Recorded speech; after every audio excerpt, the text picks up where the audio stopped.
inaasahan. Tangina ako pala ang gusto niyang malasahan. Sabi ko teka nga muna, ikay ba'y maaasan? Sabi niya sa'kin oo naman, handa kang ipaglaban. Sabay hawak niya sa hip ko na medyo makulit, tapos nilagay niya yung kamay ko sa kanyang puwet.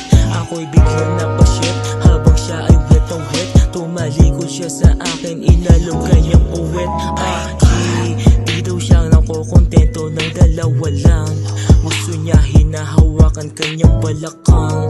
Gusto niya hinahawakan kanyang balakang. Gusto niya hinahawakan kanyang balakang. Sa'kin ang tubo, agad ko na tong pinapaglapag ko dun sa club. Ako'y wasak na wasak. Mga bebot nagsilapit, lahat sila ay sibak. May nag-DM dun sa IG, sabi niya sa'kin what's up. Talab na naman yung amats ko.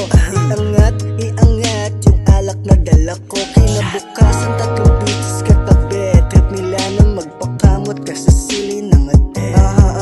Sige, roll yung mo yung kosa, tapos ako sisindi. Patagal ng patagal yung amats ko tumitindi. Sige kosa, sige lapit lang mo, meron tong tindig. Kung mahuli mo na ko, lamang ko makibibig.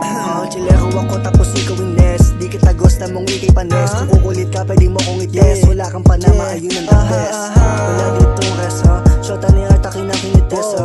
Wow, makibalik na sa business. Madumi man to o malinis. Sa Laguna wala ditong weakness, wala ditong weakness. Yeah.